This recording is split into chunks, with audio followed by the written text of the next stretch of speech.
Welcome to this episode of the DJ Interview with your host, Harry the Big Dog. Yeah, and that be me. What's up, everyone? Harry the Big Dog here. This is the DJ Interview. I hope everybody had a beautiful day. Today was hot in the St. Louis area. Let me tell you.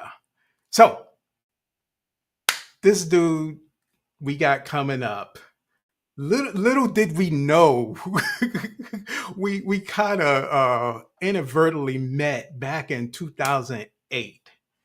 This dude here, he is uh, a producer, a turntablist, award-winning NAACP, Emmy, engineer, musician, b-boy, MC, educator. Yo, I want y'all to really put your hands together for my man, DJ Johnny Juice. I hear all the virtuals. Hey, if you are here live, put in who you are and where you are listening from or watching from. What is up, bro? How you doing today? I'm cold lamping without flavor. Oh man, cold lamping. I ain't heard that in years. Oh, my man Demetrius coming out of St. Louis area. I was over there the other day hanging with my peoples out there. Shout out to Tweezy the Don and his radio shows. They had me on the radio. We was just doing it up. But yo, this is all about you today, DJ Johnny Juice. I gotta show y'all. I gotta show y'all this because You show the picture? I'm show the picture. Now we're on the side here. This is DJ Johnny Juice. Now I snapped this picture when I reached out to him. After I seen him, I'm like, yo, this dude looks familiar. And I just couldn't get it out of my head. Like, yo, he looked familiar. So back in 2008, this picture was snapped in 2008. Me and my man Tommy Lee was at the DJ Expo out there and met him. And I just happened to be snapping pictures that day and caught him. And I'm like, yo, is this you, Johnny? He was like, yeah, that's me. I was like, yo, we know each other. Okay, we don't know each other. Now we do, though. We met each other, so that Yeah, we met. So we unfamiliar. right. So, DJ Johnny Juice. I mean, when we were talking offline, you had an amazing career. Some of the stuff we're not going to talk about because it's a little personal, and just take everybody from your journey from the start. How did you get into this DJ business? Well, I come from a very musical family. I'm Puerto Rican, so if you ever been to a Puerto Rican's crib during the holidays, everybody got an instrument in their hands. You know what I mean? So my grandfather was a percussionist. His father was a percussionist that played in the salsa band on the island of Puerto Rico.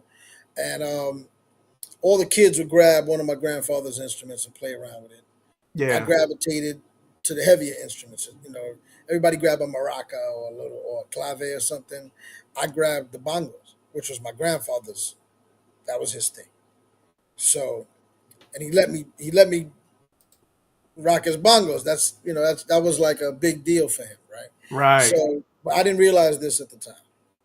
So as I was playing, growing up in the Bronx, the '70s, I would hear things like like bongo rock or songs like that coming out my Yeah. window, things like that. I was younger. I had an aunt that was 10 years older than me. She was the one that, like, she was my babysitter, really. Right. So, and she would bounce out, and go hang out, and I would go with her. Her best friend's younger brother was in school with me, David. So we'd hang out, and then the girls would hang out. And they're like, "Y'all guys stay right here, don't get in no trouble." So of course, we found trouble, and we would find everything from b-boy ciphers to things like that. There'd always be park jams back there. Right. Started liking that, and I would feel what they were doing. I started as a b-boy, and then I worked my way up to Explain, Johnny, what a b-boy is a for people b-boy. who don't know. A b-boy is a dude that rocks. See, back in the days, there was no term breakdancing or breaking. It was called rocking. All the real crews had rock in their name. The Rockwell Association, Star Child of Rock, Bronx Boys Rocking Crew. Everything was rock, right? So we were rockers, right? And I was young. I was a little kid.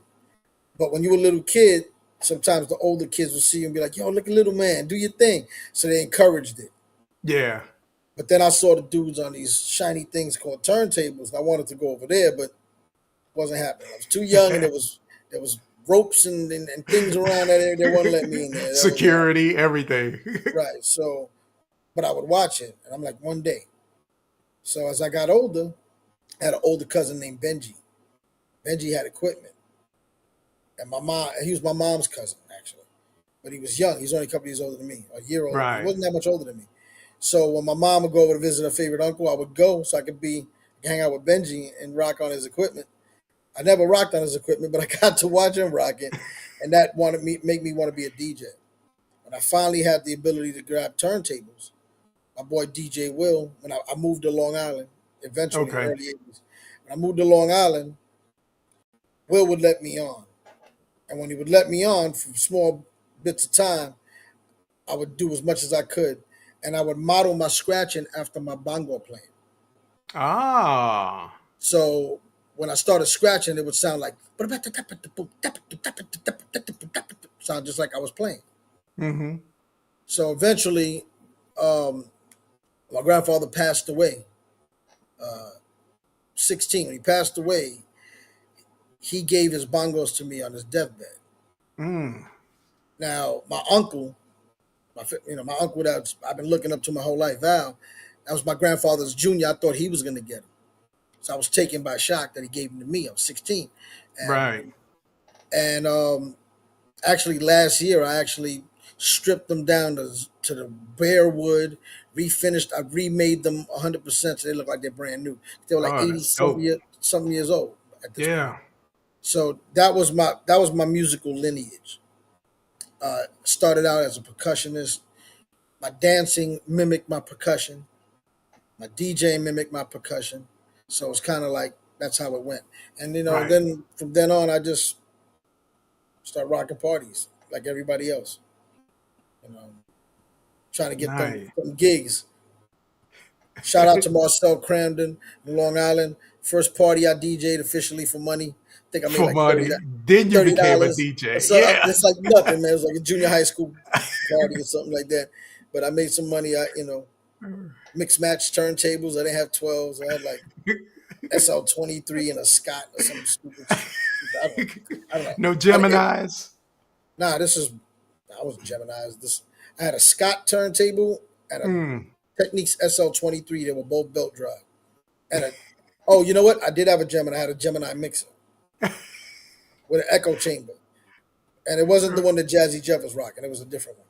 It was a different one. Yeah. Everybody at least had a Gemini something, whether it was the turntables, the mixer, the speakers, or a realistic mixer from I had Radio a Shack. realistic too. Radio Shack joint. But that one came later. Shout out to Alan Cabasso, who used to run Gemini. Nice. Nice. So take us through after you did your first party, where did you start to go from there? Did you like automatically buy turntables with that $30? I Or had no, not this is the weird thing. You know, we moved to Long Island to get out of the Bronx. right. So when we moved to Long Island, we moved to a place called Uniondale. Never heard of it. To me, that was the country. Honestly, it was only like 30 minutes from the Bronx. It ain't even that far. Right. I mean, It ain't that but far. but to me, when you were a kid, I'm like, that's the country. So I moved to Uniondale. It was right near Nassau Coliseum, where Dr. J used to play basketball when he was at the New Mm-hmm. York Nets before they moved to New Jersey. And I wanted to DJ, but I was in those talented and gifted classes, and my mom and my pops were really like, yo, education, education. So that was cool. Uh, but my pops committed suicide. Mm. So Sorry to after hear. that, things got kind of weird. Yeah. My school I still did extremely well. My grades, I mean, they dipped a little bit initially, obviously, but they went right back up to me acing everything, which was, they thought was an anomaly. But my mom gave me motivation. She said, "Yo, I know you want to DJ." I had a, I was a Taekwondo practitioner at the time. She says, "If you win the Junior Olympics, because I qualified for the Junior Olympics, I won a state championships. She says, if you win, I'll buy you equipment." Mm. I won, so she had to buy me equipment. So she bought me a rack kit, like like a Fisher rack set. Yeah. Yo, that ain't equipment, yo. I want, you know what I'm saying? I was like, yo. That's a record player. Yeah, it was a record player. Yeah. So, but you know what? I used that Fisher and the double cassette deck, and I taught myself to scratch until I started hanging out with a dude named DJ Will, because he was the local DJ that was doing this thing, and he was real dope. And eventually, I started building up my turntables and blah blah. I went to Third Avenue in the Bronx, and I bought myself a Gemini mixer, because the same mixer Will had. I wanted to be like Will. And Right. then Will told me there was this dude named DJ Hig. It was real dope. He said, "You got this dude. He does all the clubs out here." I wasn't old enough to be in no clubs, but I wanted to find where Hig was. Because Right. So I said, "You know what, man? Every time I ask somebody, can I get on? They'd always say no." So the b-boy in me said, I bet you if I tell them I want to battle you, you can't say no, because they'll look whack. They're like, Right. you say you're gonna battle, you can't turn that down. So I went looking for Hig, and I found out he was DJing at this place called Roxy's. Not the Roxy, but a place called Roxy's in Long Island. Right. And they had a teen night. It was like on a Sunday or something. So I'm like, okay, I went. And I saw that, cost whatever to get in. I had no money. So I'm like, damn. There happened to be a breakdance battle. Mm. That day. If you entered, it was free. So I entered. I didn't care about the battle. I want to get in. So I entered the battle. I won the battle. And then I went, Nice. yeah, I didn't even care. I don't even know what I got for it. But I went up to Hig and I saw him. He was sitting there with these two chicks, like feeding him drinks at the bar. It was like soda, it was a teen night. But, he was sitting there looking like Casanova. And I'm like, yeah. I said, "You DJ Hig?" He says, "Yeah." I said, "I want to battle you." He goes, "I don't break dance." I'm like, "No, I'm not talking about on the floor. I'm talking about on the cut." And he laughed at me and he said, "Yeah, right, kid." I'm like, "No, I'm serious, man." So, "What, you scared?" And he didn't like that. So he was uh, like, "Tell you what, if you could battle my boy Andy," DJ Andy was his homie. yeah. He said, "If you battle Andy, if you could beat him, we'll talk." So I said, "Let's Mm. go." So Andy, I knew it was him because he had a big shirt that said DJ Andy on it. And yeah, he looked kind of like John Ritter, like Jack Tripper Oh vibes. wow. Yeah, but and he went up and started scratching. "It's time." Al Nafish, the soul. Should have never done that. I got on them turntables. I destroyed this dude. He gave me a card and said, "Meet me at my crib next week." And I found out, "Oh, you from Uniondale too?" He said, "Yeah, meet me next week at my crib. I'm gonna make a mixtape. I want you to scratch on it." Found out Oh. later, Higgs' younger brother was a rapper, and we ended up hooking up and making a crew. And his name was KBMC, Crush BMC. And at about the same time, I hooked up with a dude named Trevor Smith, who wanted to be part of my b-boy crew. Him and his younger brother Right. Paul. So We was a b-boy crew. KBMC had his own b-boy crew, Mm-hmm. battle all the time, but this kind of brought us together, the rap thing, right?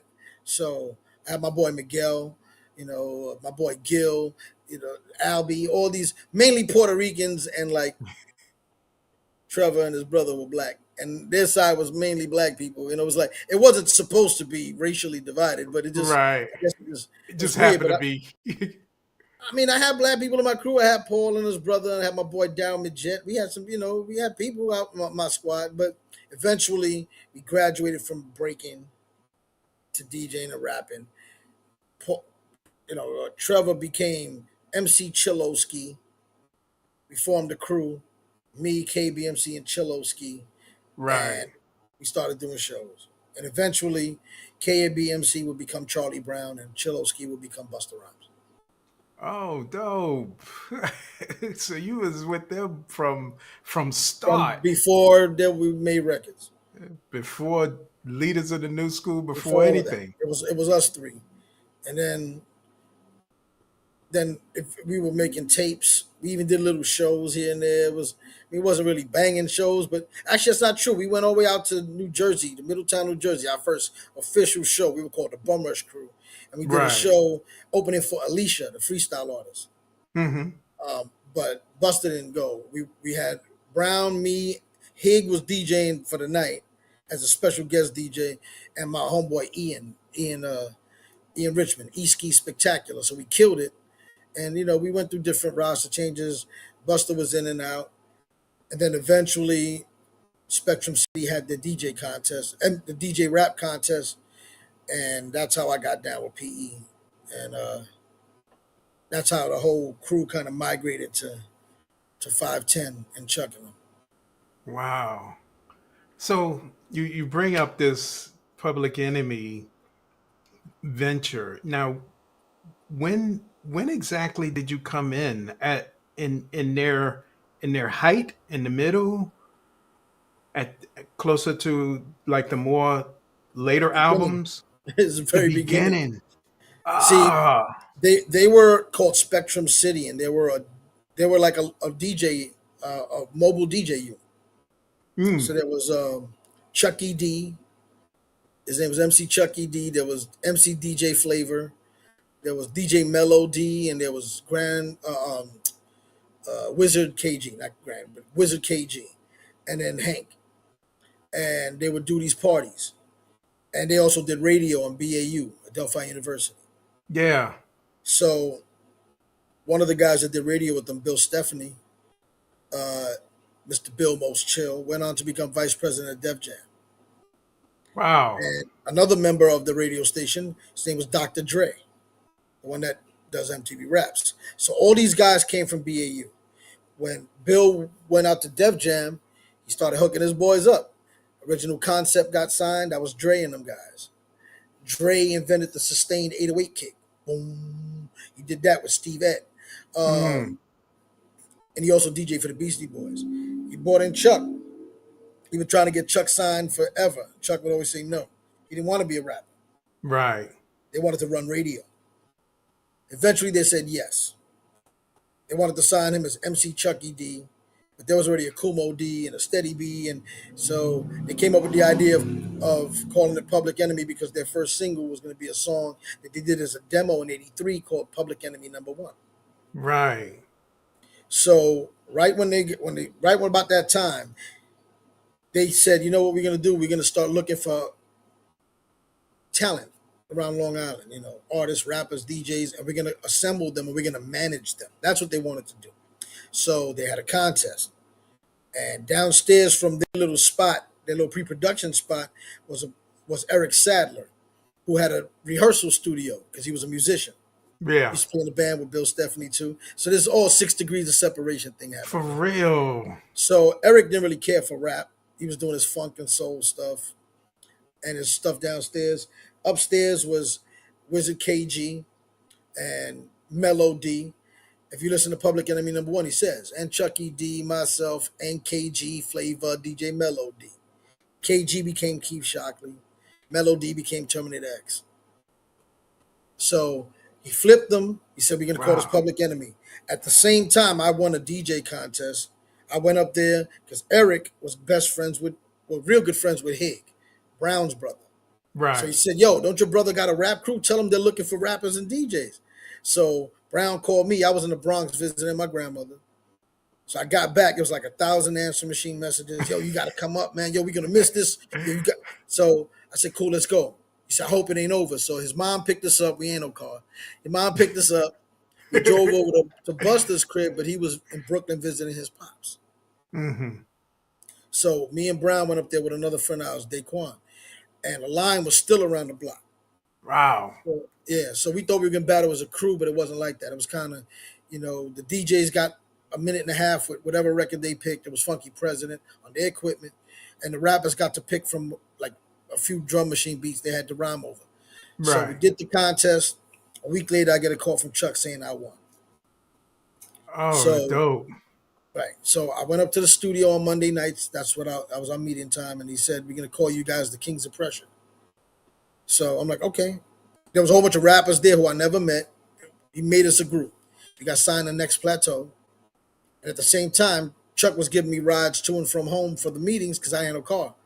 And then he tells me, "Yo, we're working on an album. You want to, we'd like you to scratch on it."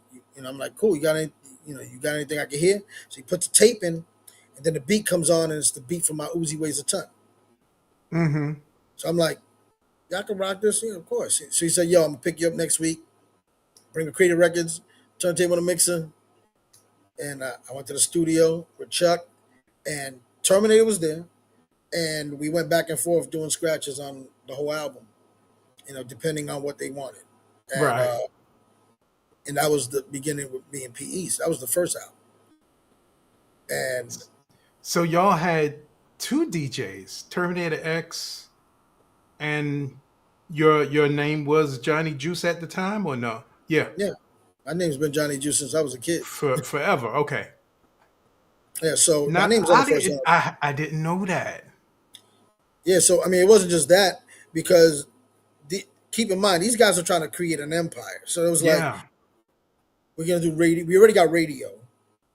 We're gonna run the music industry for a minute. They didn't want to get right out of that. We want to manage all these artists, and then they wanted to do TV. And Dre went to do MTV Rap. So it was almost like a monopoly for a minute, but then it kind of crumbled a little bit. But Right. we started producing a lot of people, like Keith, myself, Hank, Eric. This is before the name Bomb Squad. Okay. And projects came in. We just worked as a group to knock them out. We did Slick Rick's first album, or half of it. We did True Mathematics. We did a whole bunch of different. It was like a little factory. Right. And later on, they would name that our group the Bomb Squad.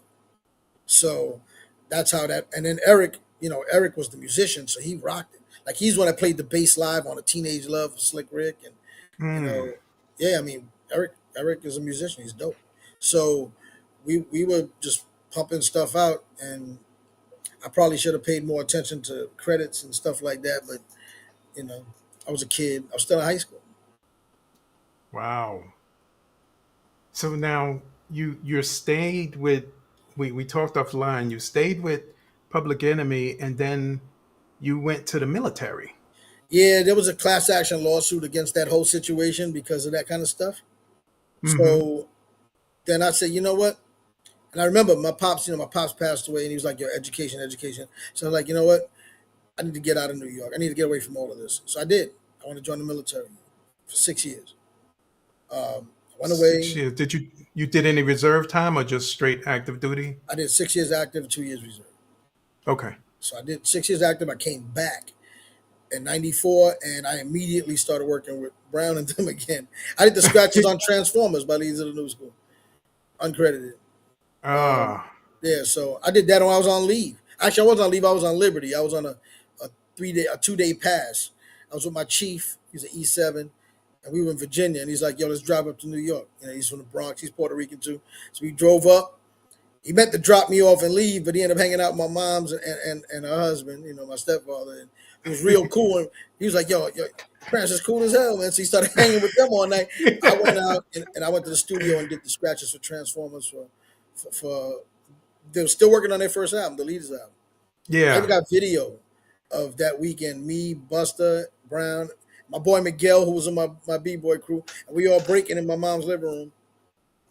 Just hanging out is wild. I'm gonna put it up, and I'm keeping it in the cut for a minute, but and I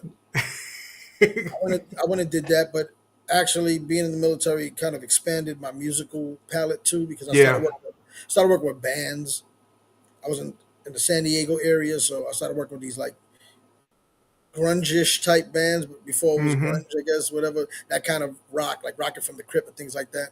I started working with those bands, and I started learning more about music in a different way. I started playing instruments like keyboard and bass, Wow. drum. I played drums. Self-taught or somebody taught you? It's all self-taught. Later Okay. on, I had keyboard lessons, but by that time, I kind of knew how to play. So I started getting into that kind of thing, and so when I came back from the military, I had a more well-rounded approach, Mm-hmm. and eventually, I hooked back up with Brown. We did a whole album that was never released. Hmm. Yep. Um, I still hung out with leaders. I still hang with them today, actually, to this day. Um, and then I started working with Chuck again, right about the time they left Def Jam. No, actually, he got game. They wanted the original crew back for that, so I went and came back, did some scratching, and I mixed two of the songs. Right. And Now I then, was I was told just to let you know. Shout out to MD for connecting us and getting us together. But he asked me to mention Kings of Pressure and heavy hitter DJ Cam. What's up, my bro? He was like, dope, Kings of Pressure. You know how to yo, reach us. that song was kind of dope. I mean, we sampled Chuck's beeper. Chuck Chuck was a delivery driver. He has a degree in graphic design. Right. So he had his story is he had the opportunity to be a designer for this company or be the Mhm. driver. He chose the driver position because he wrote his rhymes as he was driving and delivering Ah. whatever. So he had a pager. So we sampled the pager and we made it the hi hat of the record.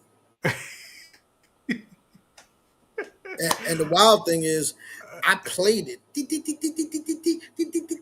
You know what I'm saying? It wasn't, I played it physically. Right. Um, yeah, it was kind of crazy. And shout out to the Kings of Pressure Cats, uh, Double D, who I'm still working with now. Actually, I Okay. disappeared for a while, personal things, but he showed up a couple of years ago, and he's down in North Carolina, and I'm helping him get back into the thing. King A is down, I think, in South Carolina. Um, Cracker J, who's Double D's younger brother, went on went to college on a football scholarship. Me and him were the youngest. We were both seniors in high school when we did that. And Right. Cracker J is now a professor at the University of Southern Connecticut, I think, which I'm very proud of him for. Boogie Breeze, I haven't seen him in a minute, but he was the smooth B before there was a smooth B. He had that voice. And then, of course, and that was me. So, shout out to the fellas, man. And we had a bunch of songs we never put out, like To the Strength, Stay Up, which had Flavor Flav on it. We had a Yeah. bunch of stuff. We had a song called Juicing You with the Quickness that never was released. So we had a bunch of songs that I wish that we would have stood together because I was only with them for the single, and then Yeah. and they did that. Really, it was just Double and King A and Jay Finesse, who they brought on afterward. They became the new Kings of Pressure after we all broke up. Nice. So this is like mid '90s going into the 2000s. Well, the Kings of Pressure Um, stuff was late '80s to the early '90s, no, but that was late '80s. yeah, Okay. but So the mid '90s stuff to later, that was when he got game stuff. I think was '98. mhm. Then in '99, Public Enemy left Def Jam and went on their own with Atomic Pop and did There's a Poison going on, which I had nothing to do with. But right about that time, I was at a Walmart buying an air conditioner. Can't make this up. You still a regular person, right? I'm at Walmart and then I hear Mr. Rosado and I look to my left And I said, Mr. Ridenhour. And it was Chuck. Uh-huh. And Chuck was buying some stuff for his toilet, the little ball thing that floats. Yeah. I guess his toilet got messed up. And he was like, yo, man, what you doing? I'm like, air conditioners, yo. And he's like, yo, toilet, man. I said, plumber's got a plumb. So he was like, yo, he said, what you doing this week? I'm like, I mean, I'm here. So he said, Friday, I'm going to Chicago to shoot a documentary. I'm going to pick you up. So you don't even know where I live. I ain't seen him in years. So, and plus I thought he was full of it. So I'm like, yeah, whatever. Friday morning, man, yo, Juice. So I look out my window and he's there. I'm like, oh, man. I grabbed my stuff, packed it up, jumped in the car. We flew to Chicago and filmed Godfathers and Sons, which is a documentary about how blues music and hip hop are really parallel to each other. Yeah. And I met all the guys. I met Muddy Waters Band, right? Yeah. And these guys are all legends. They played on everything from Etta James songs to Earth, Wind and Fire records to Classic. Donny Hathaway. Yeah, these guys were master musicians. And while we were out there, Chuck, I'm playing CDs for Chuck. He's listening to some stuff. He's like, yo, you got to come back. So when I came back, I moved all my equipment, my music production stuff, my DJ stuff, into Chuck's parents' garage, which was now a recording studio. We gutted the whole house. His parents, they moved down south. So his whole crib was essentially a studio. And that was my start of working with Chuck again. Nice. Wow. So, You like dishing out some history right here. So before we hit the 2000s, late 90s, 2000s, did y'all travel? Well, I know you traveled with PE, but where did y'all end up? Like overseas? Oh, I mean, first of all, PE's been around the world more than 80 times. That's like, it's unbelievable. I've been fortunate to have traveled the world in many capacities. Traveled the world as an artist. I've traveled the world in the military. Yep. And it's a different traveling. Like when you travel as an artist, they always take you to the nicest places. They want to spoil you. They want to impress you. But when you go as a regular person, Yeah. you see the real country. You know what I'm saying? You go to the ghetto. We call it the gut.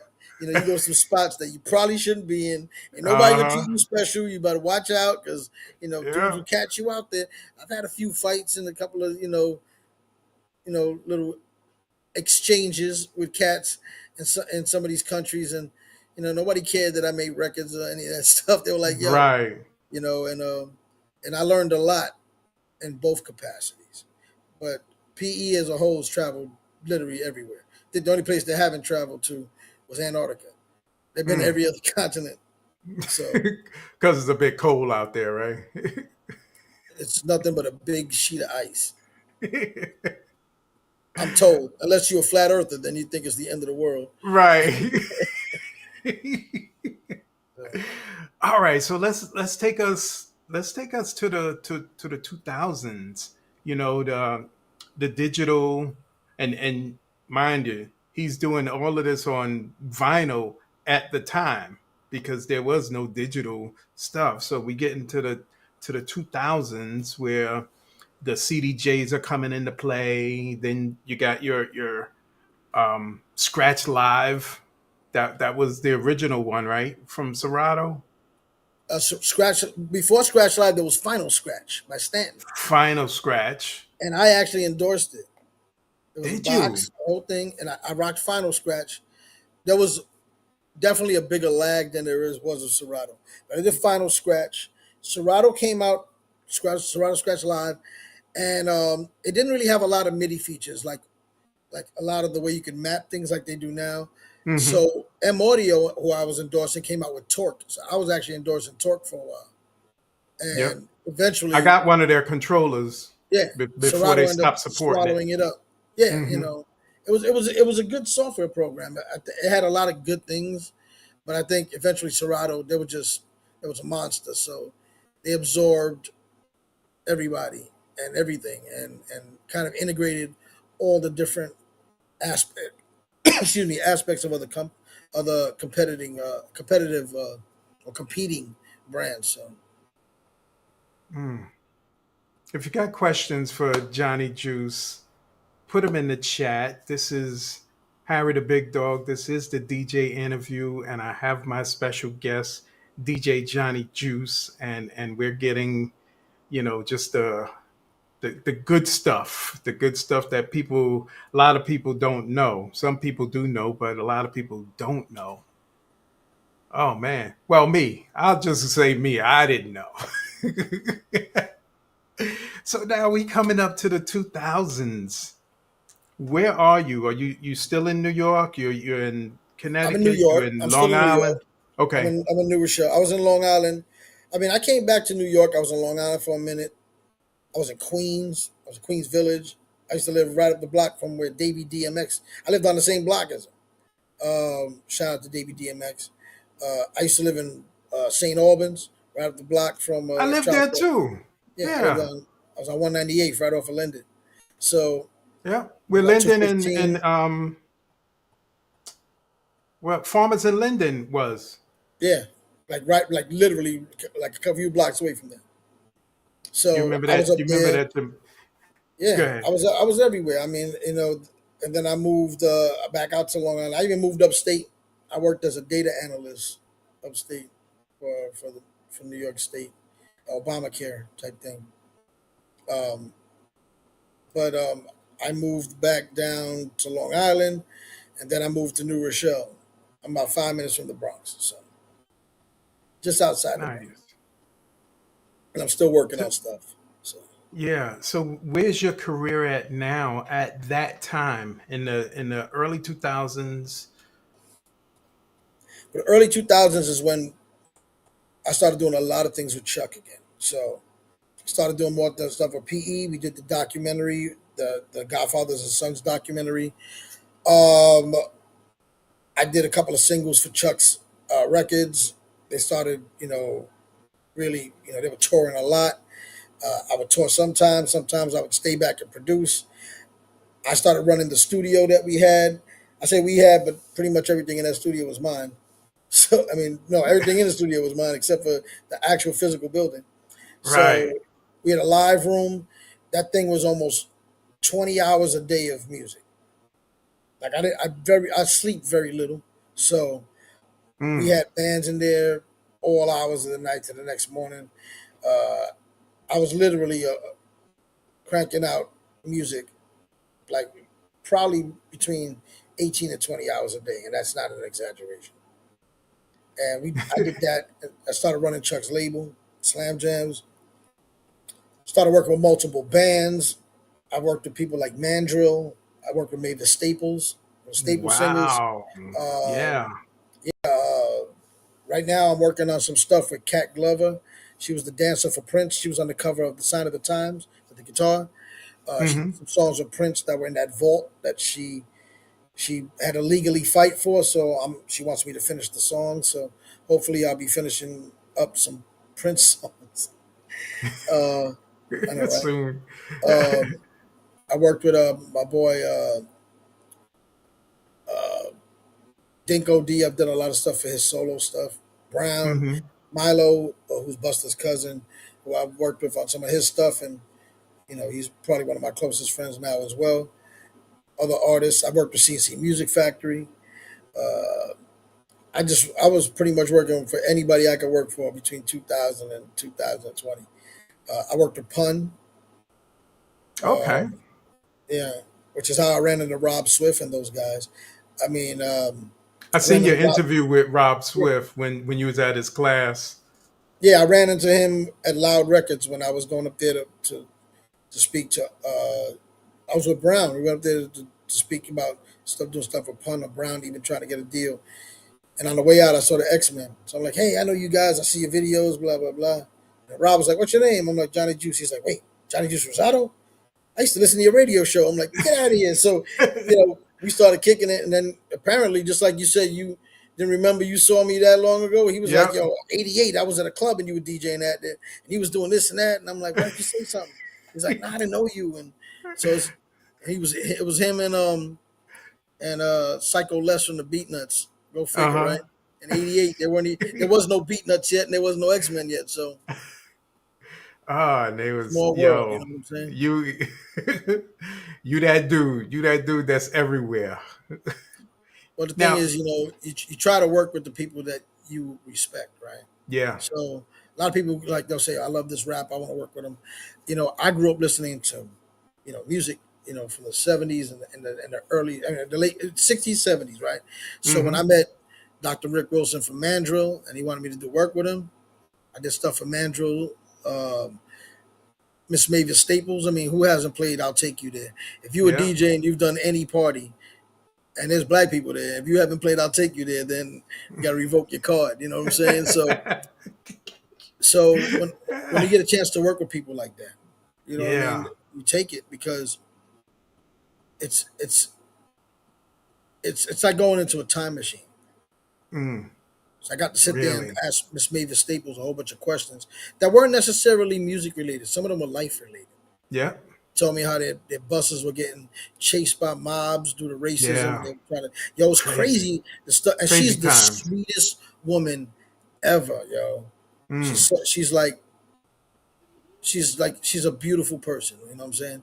And when she left, she's like, "Give me a hug, JJ." She gave me a hug, and her and her sister Yvonne, who passed away. Um, I had the staple singers in my studio, man. mm. I You bet know what I'm that was a saying? dope feeling. Was you fanning out?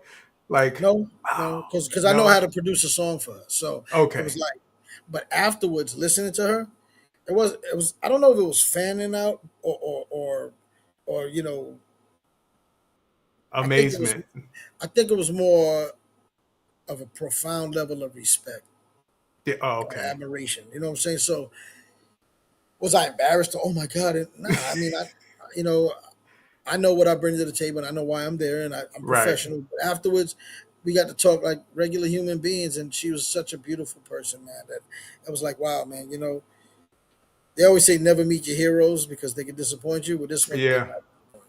they did not. Now, a lot of people don't know, and you kind of shared that with me. What your professions is on outside of music? Did you want to kind of mention that? Yeah, well, I'm an electrical engineer, electronic engineer.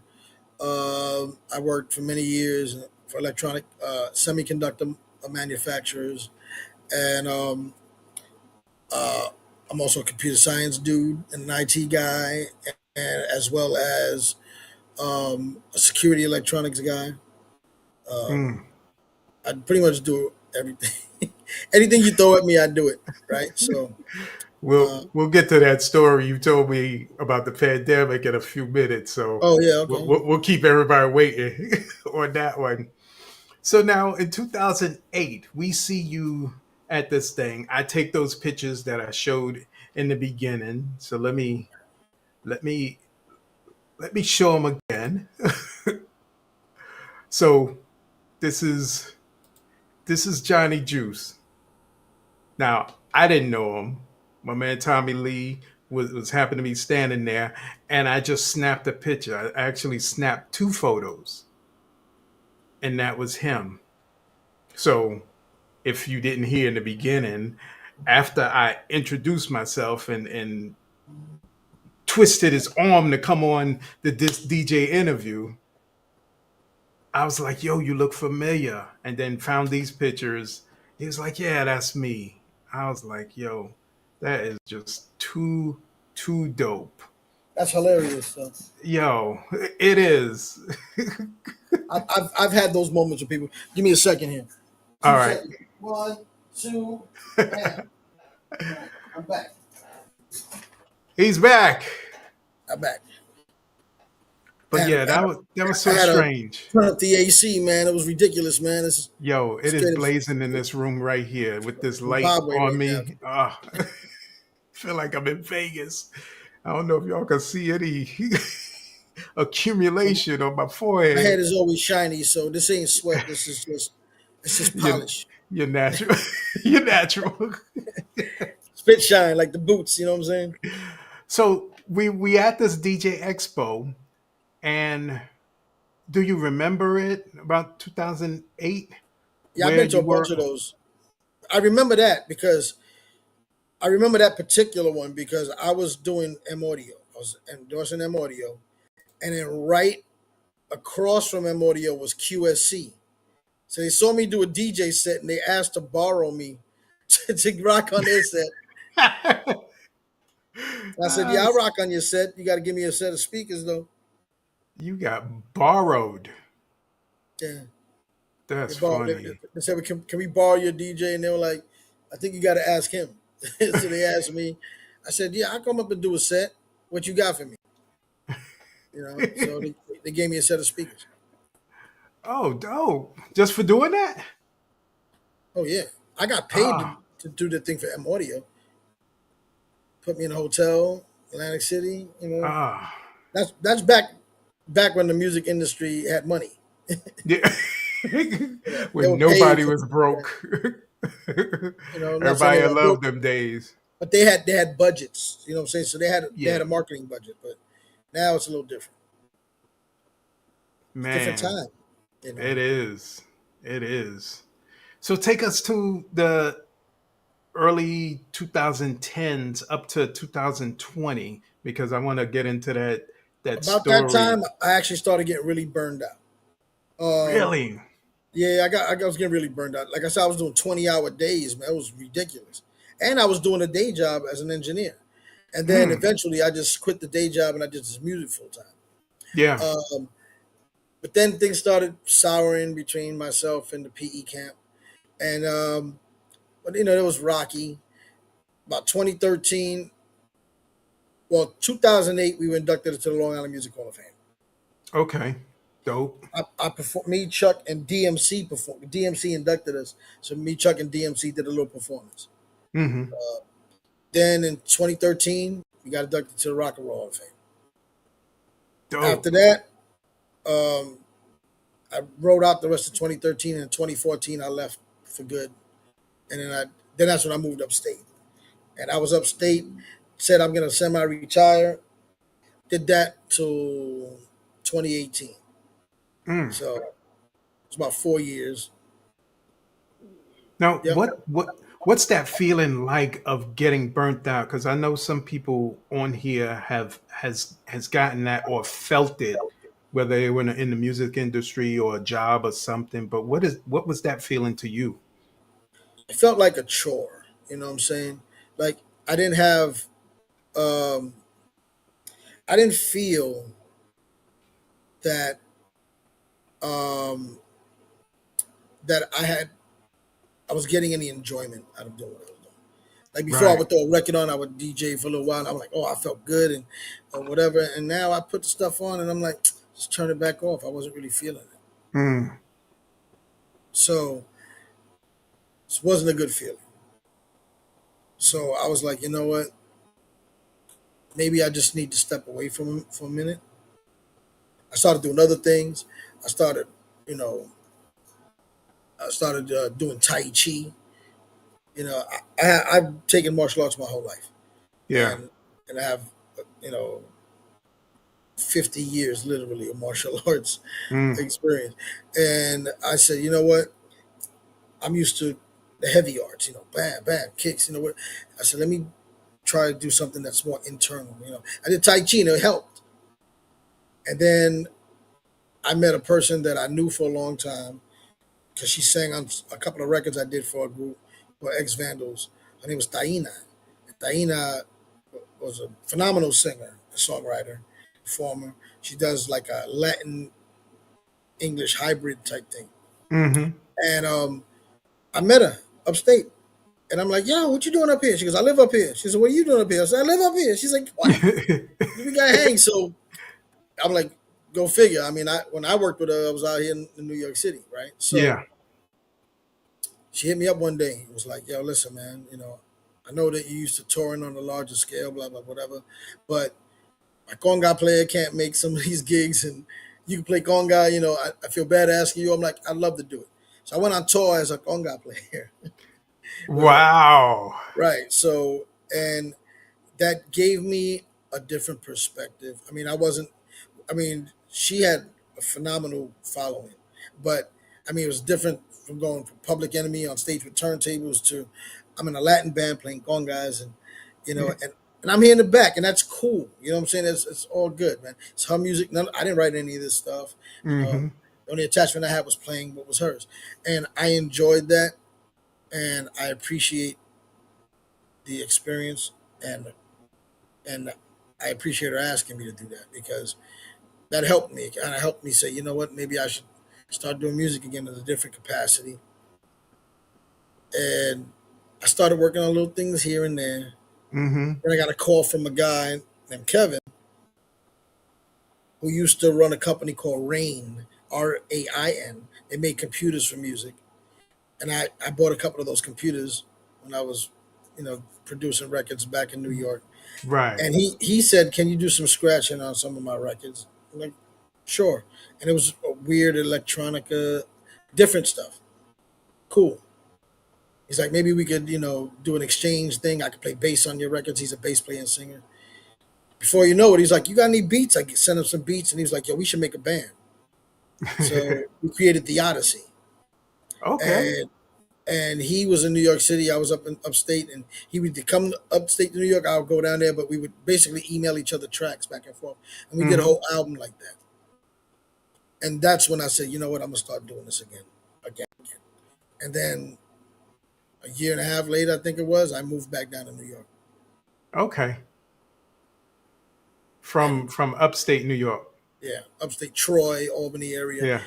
and See, the I be Odyssey, telling everybody that we don't consider upstate New York, New York. New York. I When, know when you that's from, it's South he Canada. moved back to New York, but you We, never left New York. yeah, I know.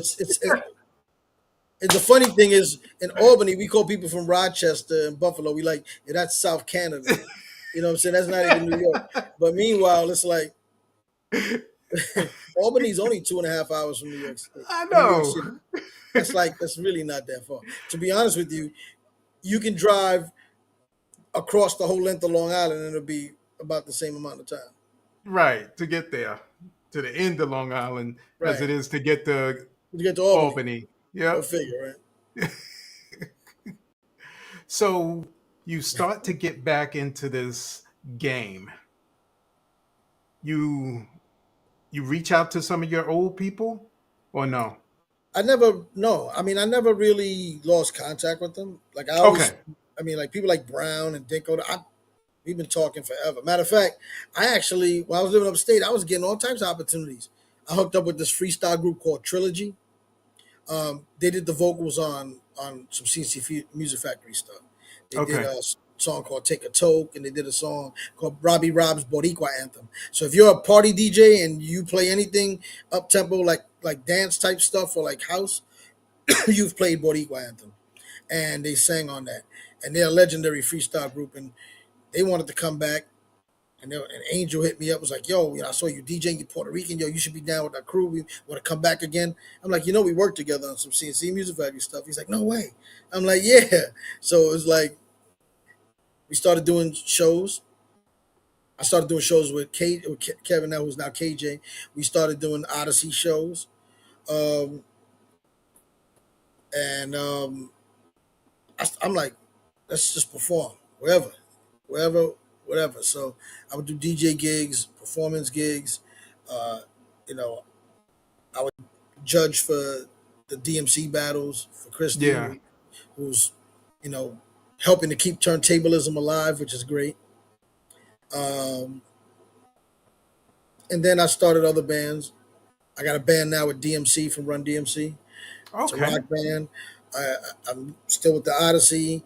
I have this project with this guy Jeff Burke who plays sax with Harry Connick Jr. Him and the keyboard player Andrew Fisher from Harry's band. We do like a jazz hip hop thing. Uh, I have my own album I'm putting out. Of course, I produce songs with Son of Berserk. I bought them out of retirement and did an album for them. Matter of fact, I'm finishing up an album now. I started like in maybe 2012, but never finished for some reason. We kind of went our separate ways. Yeah. But when Jawel from Son of Berserk passed away in December, I said maybe we should revisit this, and Mm-hmm. we're gonna redo it and put it out. So sky's the limit. I've worked with Michael Myers. the underground rapper from the West Coast. I did a lot of scratching for him. I done stuff for Cool Kim from the UMCs, who was NY Oil, and you name it. UMC's Yeah, classic. you got Yeah. something you want to do? Bring it, bring it. I got Yo, you. I'm gonna be a rapper and a DJ. You got me? Yo, be a rapper, or DJ Hollywood. Yes. Shout out to Hollywood, man. Shout out to DJ Hollywood. I heard he was Shout out to doing this thing the other all my day. pioneering DJs like Tony Tone, um, Graf was a Theodore, of course, Flash, Gramix and DXT, DJ Disco Wiz, um, the Chuck City Cats. You know what I'm saying? Chuck City and Rock and Rob. You know, all my brothers that have been around to help create this thing. Kevy Yeah. Kev Rockwell. You know, all my brothers that have been doing this for a long time. Charlie Chase. You know, all you guys are my brothers, man, and I learned from you guys, and and I hope I'm as much of an inspiration to the younger cats as you were to me. Yeah. Thank you. Three of those three of those dudes you named I interviewed already and working on a few more of them. So um Rock and Rob, y'all stay tuned for his show. Yo, I got this fly here that every time I do an interview, dude just comes out Just and, trying to be and down, yo. want to be down. Trying to be Like, fly. yo, don't steal my thunder. He says So he now thought you was fly. I know. So now we come to you when this pandemic happened. We talked about this story offline before, and you got a chance to start using your other skills outside of your musical skills. Right. Tell us a little about that. I have a huge technical background, so a lot of times I would be, not a lot of times, like a majority of the times I get called for those skills. And the Long Island Music Hall of Fame asked me to help some of the members put together some streaming type performances when we decided to do this thing for the first responders, and it ended up being, I think, on News 12 or one of those channels for Long Island. And it was cool, talking to some of the artists who I haven't spoken to in a while. And then